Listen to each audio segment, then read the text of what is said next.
Hey, what's up, everybody? Marcos Villegas being joined by this giant right here, Gerald Washington, who faces Charles Martin as the co-main event on this Deontay Wilder versus Tyson Fury 2 card. Charles Martin, man, former heavyweight champion, a guy that you're familiar with, that you've known for a long time, given the California boxing scene. Yeah. You know, overall, like, what do you make of knowing a guy pretty well and then having to go and face him? You know, I know him. He's an associate. You know, I deal with him in the boxing world. You know, outside of that, I don't hang out with him or nothing like that. So it's just a mutual respect that we have for each other. You know what I'm saying? Like I said, we've spoken before, and we said, hey, we cool before. You know, we're gonna be cool after, man. But this is business. We're here to fulfill our goals and our dreams, man. And this is step number one. So we're here to handle business. Have you had any interaction with them since the fight got made? No, not since the fight got made. Before they tried to match us up before, you know, we spoke with each other for very briefly, but they didn't end up setting up that fight. We fought, but we did fight on the same card. So we saw each other, but from then on, it was just like it just made me aware that this is a business. Don't look at this game as there's any friends in this. You know what I mean? Because we all want the same thing. If it was one title, we'd all be after that one title. You know what I mean? There's 4 titles though, and we get to go different ways or whatever. So it might not be at this time or whatever, but in this situation, we finally meet, and I'm happy that it's worth something. That we're fighting for the IBF eliminator and not just for, you know, some little chump change that don't mean nothing. You know what I mean? It's for something. That first time around when you guys were kind of circling each other for a potential fight, what did you guys say to each other about that? Nothing, man. Just as far as like, yo, if we're gonna fight, man, let's fight for some money. Let's fight for something. Let's not just fight for no chump change, and like, you know, let it be worth something. You know what I mean? If we're gonna fight, let it be meaningful. That's all. He's an eccentric guy. You know, done a few things in the past where it kind of made people like scratch their head and be like, hey, what's wrong with this guy? You know, overall, what do you make of him as a person? Is he a person that you like, that you got along with? Yeah, he's a solid guy. I remember that little episode that he had. I mean, I'm not too sure what was going on. You know, I'm glad that he's doing well now, and he's on the scene. You know what I'm saying, and able to make this fight with me. You know what I mean? But I know he's a hard-working guy. You know what I'm saying, hard-nosed guy that comes and he has a strong will, man. It's gonna be tough to break, man. But we're up for the challenge. Speaking of the challenge, how big of a challenge is this for you when you break down the tape and look at what he possesses, skills-wise and danger-wise, to you? He's a big, strong guy. You know what I mean? He's a big, strong guy. He's dangerous just like anybody else in the heavyweight division. But we prepared very well. You know, I put together a great game plan, and we're excited for the opportunity. You know what I'm saying? I'm not going to let this pass me by. You know, I've been on my ups and my downs. And like I said, this is the most prepared that I've been as a professional. I finally feel like a pro, you know what I mean, and I'm ready to go to work. How so when you say this is the most prepared? Just man, I've been through the fire. You know what I'm saying? And it takes that sometimes. I have 4 amateur fights. I don't have 300 amateur fights like these guys did. I didn't have the extensive amateur career, you know, or been around all these, you know, great fighters to learn from and stuff like that, man. I had to kind of carve my way, my path, you know what I mean, and get it together. Fortunately, I was blessed enough to be with Al Heyman and Premier Boxing Champions, and you know, they put me in line for some great opportunities. I got to fight for the heavyweight championship of the world. I got to be in the ring with Deontay Wilder and just and some other great heavyweights, man, that I was able to learn and take a lot from.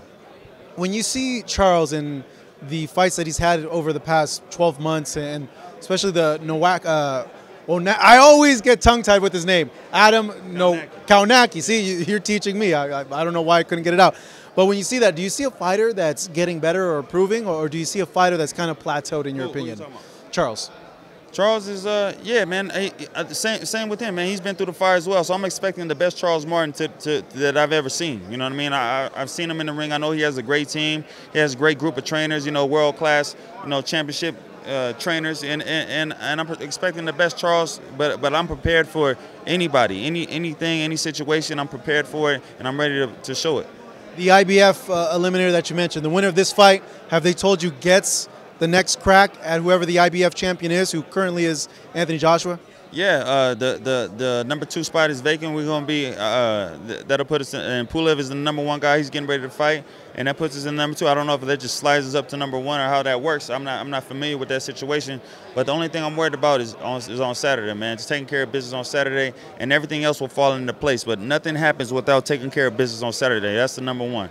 But that's got to be a huge motivating factor for you. You know, you had your chance with Wilder, you learned from this, and now you got a chance to go ahead and if you beat Charles, go up with Anthony Joshua. Yeah, definitely, man. But what I've learned along the way, man, I used to come into the arena and look at the lights, man, and get distracted by everything, man. When the guys over there looking at you to mess you up, you know what I'm saying? You got to focus on the task at hand. You got to see what you got to take care of, and then you can go on, man. Don't worry about all this other stuff. This stuff is going to be there after you handle your business. You got to take care of your business first. You got to see Joshua up close. You were there in Saudi. How do he look to you? He looked good, man. He looked good. He added some new wrinkles to his game. You know, he performed. He showed that he's not just a one-dimensional fighter. He's a smart guy. You know what I'm saying? He's a great attribute, you know, and the person for this sport. You know what I mean? He's a great ambassador of the sport of boxing, and I'm glad that he's taking care of business over there, and they're expanding it all over the world. They're bringing boxing all over the world and making it familiar again and making it big. Heavyweight boxing is so big right now, and I'm glad to be part of it right now. I got to imagine, you know, part of the reason why you were there obviously was to help Andy out. Yeah. But you're also doing scouting on your end too. Of course, man. Of course, man. It was a big heavyweight card. Lots of heavyweights on that card. I wanted to see Joshua. I got to meet him for the first time up close and personal. You know, and just feel the vibe, man. Just feel the presence of being there, being in Saudi Arabia, meeting all the people there, man. It was just a great experience for me to be able to travel there. I said, hey, man, whenever in my life will I ever go to Saudi Arabia? You know. I don't know when other time I would ever go to Saudi Arabia, but I was like, this is an opportunity at hand where I could learn and I get to travel, and like boxing has been so good to me. It's been a big blessing to me, man. It's taking me around the world, and it just showed me new things, man. I get to learn so much from it, man. So I'm glad to be able to experience all of this stuff, man, and just continue to grow as a person and as a fighter. So we've heard the stories of Andy's camp. It wasn't a good camp. It was disastrous. I spoke to Manny. He told me he was stressed out the whole time there. Yeah. Got to imagine you as a sparring partner, you felt some of that stress and you knew, man, something's wrong here. I don't know, man. Man, I did see it on Manny. I did not know that, you know. When he was sparring, man, he was working hard, man. You know, over there. Hey, all the best to those guys, man. All the best to those guys. You know, it was a new land, a new experience for everybody. I don't know what was going on over there, man. I just, you know, wish those guys the best, man. Those are a great group of guys, man, and good luck to them. Did you get a chance to speak to Andy after the fight and ask him, like, hey, man, what's up? What happened? I'm not going to question him, man. You know what I mean? He went over there and did his thing. He's the first Mexican heavyweight champion of the world. You know what I'm saying? He's amazing. He's done amazing things. He's completed so many goals and accomplished so much. You know what I'm saying? I'm not in no position to say nothing, but man, you know what I'm saying? But just, keep dust your shoulders off and get back in there, man. I know this guy has the heart. He has the punch. He has the toughness and the will. You know what I mean? It's just a matter of putting it all together on that one night. You know what I mean? And getting it right. If you were a promoter, who would you match him up with next? I don't know. I'm hearing talks of Ortiz or somebody mentioned Chris Arreola or something like that. I don't know what's going on out there in the world of boxing. But, you know, I know that, get him back in the mix, man. He's a tough guy. You know what I'm saying? He got fast hands and he puts it together well. But that Chris Arreola and Andy Ruiz fight, that'll be an amazing fight. It'd be a good one. It'd be a good one. Good scrap, yeah. No, on a final subject, you faced Deontay Wilder. Yeah. You know how he is and how he fights. When you fought him, you were winning just about every round until you got caught in, I believe, the 5th round. Coming into this fight, on the real, who do you think is going to take it and what's going to happen? Well, he's shown time and time again, man. He's shown time and time again.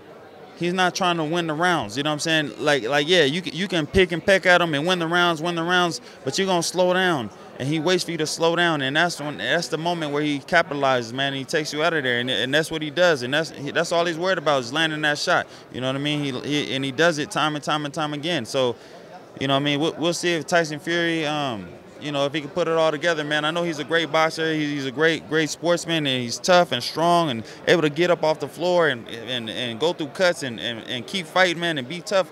But, you know what I mean? You get hit with the right punch, man, there ain't nothing you could do. That's interesting you bring that up because it's true. I feel a lot of guys get too comfortable with Deontay and they get a little bit overconfident at times or lackadaisical because, hey, I'm outboxing this guy. I'm making him miss all these punches and then, boom, they get caught. Yeah, man. So he got to just play the game right, play it a little safer, man. And and it might go his way. But you got to stay away from that power, man, and just to go through the ups and downs of a fight, you know, and to get tired and slow down a little bit. You know, but to be honest, this is the best in shape I've seen him. You know what I mean? He looks good. I think he looks better than what he did before for his last fight. I know he's been through some tough stuff. The first fight was kind of easy for him. The last fight was kind of tough for him. It might have taken a little something out of him. We'll see. We'll see how he performs. He's a big body too, man. You know, those big Great Danes, man.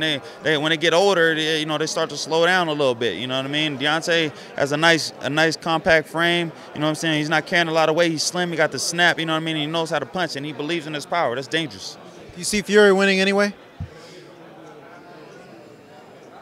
If he can make it all the way through, right? Same situation, you know what I mean? But I'm seeing him making them all the way through. I think Deontay Wilder makes the adjustment of where to put the right hand, and it's going to catch him.